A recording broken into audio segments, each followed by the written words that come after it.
다 같이 사도신경으로 하나님께 신앙을 고백드립니다. 나는 전능하신 아버지 하나님, 천지의 창조주를 믿습니다. 나는 그의 유일하신 아들 우리 주 예수 그리스도를 믿습니다. 그는 성령으로 잉태되어 동정녀 마리아에게서 나시고 본디오 빌라도에게 고난을 받아 십자가에 못 박혀 죽으시고 장사된 지 사흘 만에 죽은 자 가운데서 다시 살아나셨으며 하늘에 오르시어 전능하신 아버지 하나님 우편에 앉아 계시다가 거기로부터 살아있는 자와 죽은 자를 심판하러 오십니다. 나는 성령을 믿으며 거룩한 공교회와 성도의 교제와 죄를 용서받는 것과 몸의 부활과 영생을 믿습니다. 아멘. 찬송가 273장 나 주를 멀리 떠났다 함께 찬양 드리겠습니다. 273장입니다. 나 주를 멀리 떠났다 이제 옵니다. 나 죄의 길에 시달려 주여 옵니다. 나 이제 왔으니 내 집을 찾아 주여 나를 받으사 맞아 주소서. 그 귀한 세월 보내고 이제 옵니다. 단 뉘우치는 눈물로 주여 옵니다. 나 이제 왔으니 내 집을 찾아 주여 나를 받으사 맞아 주소서. 나 죄에 매여 고달파 이제 옵니다. 주 크신 사랑 받고자 주여 옵니다. 나 이제 왔으니 내 집을 찾아 주여 나를 받으사 맞아 주소서. 나 바랄 것이 무언가 우리 주 예수 날 위해 죽임 당하심 믿고 옵니다. 나 이제 왔으니 내 집을 찾아 주여 나를 받으사 맞아 주소서. 아멘. 오늘 우리에게 주신 하나님의 말씀 이사야 56장 9절의 말씀부터 57장 13절까지입니다. 이사야 56장 9절입니다. 56장 9절에서 마지막 57장 말씀입니다.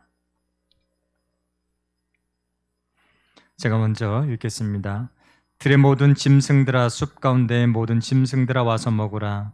이스라엘의 바숫꾼들은 맹인이요 다 무지하며 벙어리 개들이라. 짖지 못하며 다 꿈꾸는 자들이요 누워있는 자들이요 잠자기를 좋아하는 자들이니 이 개들은 탐욕이 심하여 족한 줄을 알지 못하는 자들이요 그들은 몰지각한 목자들이라. 다 제 길로 돌아가며 사람마다 자기 이익만 추구하며 오라 내가 포도주를 가져오리라. 우리가 독주를 잔뜩 마시자. 내일도 오늘같이 크게 넘치리라 하느니라. 의인이 죽을지라도 마음에 두는 자가 없고 진실한 이들이 거두어 감을 당할지라도 깨닫는 자가 없도다. 의인들은 악한 자들 앞에서 불리어 가도다. 그들은 평안에 들어갔나니 바른 길로 가는 자들은 그들의 침상에서 편히 쉬리라. 무당의 자식 간음자와 음녀의 자식들아 너희는 가까이 오라. 너희가 누구를 희롱하느냐? 누구를 향하여 입에 크게 벌리며 혀를 내미느냐? 너희의 패역의 자식, 거짓의 후손이 아니냐? 너희가 상수리 나무 사이 모든 푸른 나무 아래에서 음욕을 피우며 골짜기 가운데 바위 틈에서 자녀를 도살하는도다. 골짜기 가운데 매끄러운 돌들 중에서 내 몫이 있으니 그것들이 곧 내가 제비 뽑아 얻은 것이라. 또한 내가 전제와 예물을 그것들에게 드리니 내가 어찌 의로를 받겠느냐.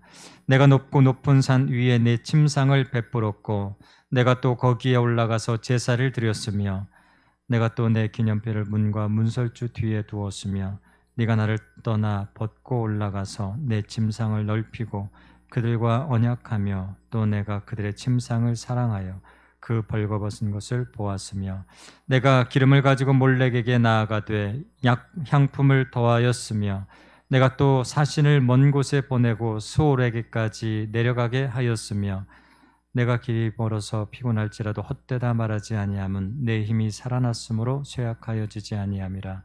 내가 누구를 두려워하며 누구로 말미암아 놀랍기에 거짓을 말하며 나를 생각하지 아니하며 이를 마음에 두지 아니하였느냐. 내가 나를 경외하지 아니함은 내가 오랫동안 잠잠했기 때문이 아니냐. 내 공의를 내가 보이리라. 내가 행한 일이 내게 무익하니라. 같이 읽겠습니다. 내가 부르짖을 때 내가 모은 우상들에게 너를 구원하게 하라. 그것들은 다 바람에 날려가겠고 기운에 불려갈 것이로되 나를 의뢰하는 자는 땅을 차지하겠고 나의 거룩한 산을 기업으로 얻으리라. 아멘. 잠시 하나님의 말씀을 묵상하겠습니다.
오늘 말씀은 56장 9절에서 마지막 12절 말씀까지는 이스라엘의 목자, 지도자들, 영적인 리더들에 대한 하나님의 심판의 말씀을 이야기함과 동시에 57장 전반 1절부터 13절까지는 우상 숭배하는 그 행위에 대해서 하나님께서 지적하고 심판하시는 말씀입니다. 그래서 오늘 이 말씀 가운데 잘 보시면 어제 말씀까지는 은혜에 대해서 굉장히 강조했죠. 근데 오늘 또다시 의로운 삶에 대해서 이렇게 강조합니다. 뭔가 언밸런스 같지만 56장에서 그리고 66장까지 계속 이 균형점을 잡아갈 겁니다. 한 번은 은혜를 강조하고 또 한 번은 의로운 삶을 강조하면서 두 가지 전체를 종합적으로 강조하는 말씀입니다. 오늘 이 말씀 가운데 5절의 말씀 보면 우상 숭배 행위에 대해서 이렇게 표현해 놓았어요. 너희가 상수리 나무 사이 모든 푸른 나무 아래에서 음욕을 피우며 골짜기 가운데 바위 틈에서 자녀를 도살하는도다. 오늘 어디에서 우상 숭배 행위를 한다고 정확하게 표현하냐면 너희가 상수리 나무 사이, 그러니까 다른 말로 말하면 모든 푸른 나무 아래에서 음행을 하며 그리고 자녀를 어떻게 한다고요? 도살한다. 이 몰렉 신의 우상의 숭배를 오늘 지적하는 말씀입니다. 오늘 여기에서 그 우상 숭배하는 장소가요, 상수리 나무 사이입니다. 푸른 나무 아래, 상수리 나무 사이. 상수리 나무를 우리가 어떻게 해석할 것인가가 굉장히 중요합니다. 이 상수리 나무 사이라고 하는 것은 엘림이거든요. 바엘림. 바는 전치사고 엘림은 상수리 나무인데요. 바엘림, 이 엘림이 상수리 나무로 번역해도 좋고요. 또 어떻게 번역해도 좋냐면 신들, 신들로 번역해도 전혀 무방한 말씀입니다. 어떻게 번역하든 의미가 상통하는 말씀이라는 이야기예요. 그러니까 신들로 번역해도 좋은 말씀이고 상수리 나무로 번역해도 좋은 말씀입니다. 다시 말하면 상수리 나무 아래에서, 푸른 나무 아래에서 사람들이 하나님을 떠나서 다른 신을 섬긴다. 끔찍한 몰렉, 자녀를 잡아서 번제로 드리는 그런 몰렉 신을 우상 숭배하는 행위에 대해서 오늘 하나님께서 지적하는 거예요. 자, 그 당시에 그 우상 숭배 행위에 대해서 지적을 했다면, 자, 오늘 우리의 삶 가운데 끔찍한 우상은 무엇일까요? 지금 21세기의 상수리 나무 사이에서 행하는 우상, 지금 21세기 여기 오늘 가운데서 행해지는, 하나님을 떠나서 행해지는 그 우상들은 무엇일까요? 우상이 무엇입니까? 간단히 말하면 그거죠. 하나님보다 더 높아진 어떤 최고의 가치, 내 삶 속에서 하나님보다 더 높아진 최고의 가치, 그것이 하나님 앞에서 우상입니다. 그것이 물질이 됐든 돈이 됐든 어떤 대상이 됐든 권력이 됐든 힘이 됐든 어떤 특정한 사람이 됐든 그 어떤 대상이든 하나님보다, 내가 섬기는 하나님보다 더 높은 가치에, 더 높은 우선순위에 있는 것, 그것이 지금 여기에서의 우상이거든요. 오늘 하나님께서 그것을 지적하는 거예요. 근데 그 마지막, 그 끔찍한 우상의 행위의 마지막 결과가 무엇입니까? 13절의 말씀에 이렇게 표현해요. 13절의 말씀에 중간에 그것들은 다 바람에 날려가겠다.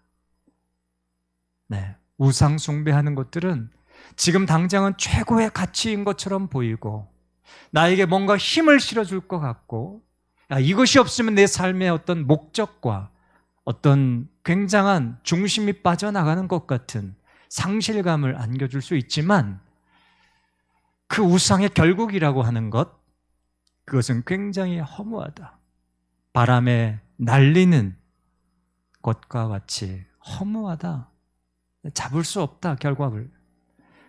기운에 불려갈 것이로되, 그렇게 말씀합니다. 이것이 우상의 결국이에요.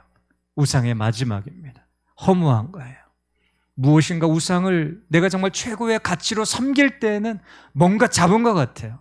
뭔가 내 삶에 이것이 없으면 안 될 것 같은 가장 최고의 가치로 내 삶 가운데 자리 잡고 있다가 이 우상의 결국 마지막은 무엇이냐? 바람에 날리는 것처럼 손으로 잡을 수도 없고 잡히는 것도 없이 아무것도 아닌 것처럼 되어진다. 이것이 우상의 결국인 것에 대해서 이야기합니다. 결국은 뭐예요? 우상을 섬길 때에는 굉장히 내 삶 가운데 무엇인가 힘을 주는 것 같고 무엇인가 의지할 만한 것이 있는 것 같지만 결국은 뭡니까? 그 상수리 나무 사이에서는 절대 평강이 없다. 이것이 하나님의 교훈이에요. 상수리 나무 사이에서는, 내 인생의 상수리 나무 사이에서 내 인생의, 내 삶의 푸른 나무 아래에서는 평강함이 없다. 평안함이 없다. 이것이 오늘 하나님께서 우리에게 주시는 교훈입니다. 내 삶의 상수리 나무 사이에서 아직도 서성이는 사람이 있습니까? 내 삶의 푸른 나무 아래에서 아직도 방황하는 것이 사람이 있습니까? 무엇인가 내가 의지할 만한 것을 찾고 무엇인가 하나님 외에 다른 최고의 가치를 찾기 위해서 방황하거나 그 상수리 나무 사이에서 푸른 나무 아래에서 방황하고 서성이는 사람이 있다면 오늘 이 하나님의 말씀 가운데 바람에 날려가겠고라고 하는 이 우상의 결국 마지막의 모습을 보고 다시 한번 돌아올 수 있기를 축복합니다. 오늘 우리에게 주시는 교훈은 무엇입니까? 오늘 내 삶의, 내 인생의 상수리 나무 사이에서는, 푸른 나무 아래에서는 평강이 없다. 절대 평안이 없다. 오늘 2절의 말씀입니다. 2절에 57장 2절의 말씀을 같이 한번 읽어보겠습니다. 그들은 평안에 들어갔나니 바른 길로 가는 자들은 그들의 침상에서 편히 쉬리라. 자, 오늘 말씀 가운데 56장 9절에서 12절까지는 목자 리더에 대한 심판의 말씀이고 57장 3절부터 13절까지는 우상 숭배에 대한 이야기인데 바로 그 중간이요. 56장과 57장 그 3절의 그 사이의 중간에 57장 1, 2절 말씀은 뜻밖에도 의인의 삶에 대한 말씀을 중간에 딱 이렇게 삽입해 놓았습니다. 무엇인가 어떤 그 구심점이 될 만한 말씀인데요. 의인의 삶이란 어떤 것이냐? 의인의 길이란 어떤 것이냐? 하나님이 정말로 평강을 주시는 그 의인의 삶은 어떤 것이냐? 단적으로 이렇게 말합니다. 바른 길로 가는 자들은 그들의 침상에서 편히 쉬리라. 그들은 평안에 들어갔나니. 이게 의인들이거든요. 그러니까 원문에도 보면 평안에 들어갔다 이 선포가 먼저 나와요. 평안에 들어갔다. 누가요? 바른 길로 가는 자들은 이거거든요. 바른 길로 행하는 자들은 평안에 들어갈 수 있다. 이게 이 중간의 말씀에 딱 삽입이 되어 있어요.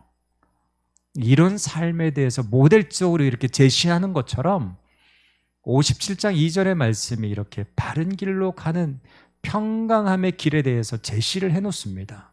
그러면 바른 길로 간다고 하는 것은 무슨 뜻일까요? 바른 길로 간다. 이 말을 원래의 뜻으로 표현을 해보면 이렇습니다. 그의 앞에서 똑바로 걷는 사람. 이게 바른 길로 가는 사람이에요. 어렵지 않죠? 하나님 앞에서 똑바로 걷는 사람. 누구 앞에서가 아니고 다른 사람 앞에서가 아니고 대중과 군중 앞에서가 아니고 나를 환호하고 환영하는 그런 사람들 앞에서가 아니고 하나님 앞에서 똑바로 길을 걷는 사람, 이 사람이 평강에 들어갈 수 있다. 이 사람이 의인이다. 하나님께서 이렇게 선언하시는 거예요. 우리의 삶의 유일한 관중이 누구입니까? 우리의 인생의 유일한 관중이야. 내가 태어나기 전부터 내가 마지막 그 호흡이 다하여서 무덤 끝까지 갈 때 그 인생의 그 모든 처음과 끝에 그 모든 여정 속에서 나를 계속 지켜보시는 유일한 관중이 계십니다. 누구도 아니고 하나님이에요. 나를 지켜보시는 하나님. 그 하나님 유일한 관중 앞에서 내가 하나님께서 주신 그 선과 길 안쪽으로 걷는 사람, 이게 평강으로 들어갈 수 있는 길이다. 유일한 방법이다. 그렇게 말씀하시는 거예요. 그래서 인생을 크게 둘로 나눠보면 이렇게 나눠볼 수 있습니다. 하나님께서 우리 가운데 제시하여 주는 선과 길 안쪽으로 걷는 사람과 바깥쪽으로 걷는 사람이 있어요. 오늘 하나님께서 말씀하시고 요구하시고 권고하시는, 명령하시는 평안의 길은 무엇이냐면 유일하신 관중 앞에서 내 인생의 처음과 끝을 지켜보시는 그 유일하신 관중 앞에서, 하나님 앞에서 하나님께서 나에게 말씀하신 선과 길 안쪽으로 똑바로 걷는 그 사람이 오늘 하나님께서 말씀하시는 평안의 길을 걷는 사람입니다. 오늘 하나님께서 우리의 삶 가운데 말씀하십니다. 교훈하세요. 내 인생의 유일한 관중은 누구입니까? 내 인생의 유일한 관중이요.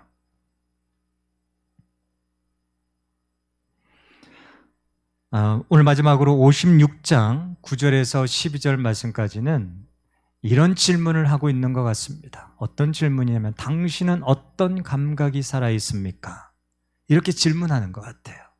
오늘 56장 9절에서 12절 말씀까지는 이스라엘 당시의 목자들, 특히 영적인 리더와 지도자들에게 주신 하나님의 말씀과 경고의 말씀입니다. 그러면서 우리에게 질문하는 것, 당신은 도대체 어떤 감각이 살아있습니까? 어떤 감각이 죽어있고 어떤 감각이 회복되어야 합니까? 이렇게 질문하는 것 같아요.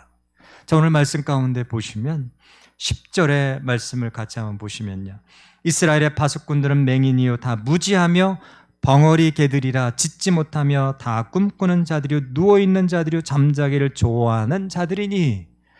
개는 어떻게 하는 것이 오늘 말씀 가운데 원래의 역할입니까? 짖는 거예요. 파수꾼의 역할을 해야 되는 거예요. 근데 그 개가 벙어리 개라는 거예요. 짖지 못해요. 그 역할을 다하지 못하는 거죠. 무용지물이죠. 도둑이 들어와도. 네, 벙어리 개이니까, 짖지 못하니까 아무런 쓸 데가 없는 겁니다. 그러면서 꿈꾸는 자들이요, 현실 감각이 없는 거예요. 현실을 인지하지 못하고 현실 속에서 바른 판단력을 잃어버린 지도자와 리더들에 대해서 경고하고 있는 말씀이에요. 꿈꾸는 자들, 누워있는 자들, 그리고 잠자기를 좋아하는 자들, 몸이 너무 무거워요. 리더가 부지런하고 성실하고 깨어있어서 파수꾼의 역할을 하고 사람들 사이에서 현실적으로 바른 판단과 방향을 제시해야 되는데 몸이 너무 무거운 거예요. 잠자기를 좋아하고 누워있고 몸이 너무 무거워서, 이런 리더들이요, 이런 리더들에 대해서 하나님 경고하시는 겁니다. 11절의 말씀에 이 개들은 탐욕이 심하여 족한 줄을 알지 못하는 자들이요 그들은 몰지각한 목자들이라, 다 제 길로 돌아가며 사람마다 자기 이익만 추구하더라. 오늘 중요한 말씀, 자기 이익에만 몰두하는 리더들에 대해서 경고하십니다. 오늘 우리에게 주시는 말씀이에요. 오늘 나에게 주시는 말씀입니다.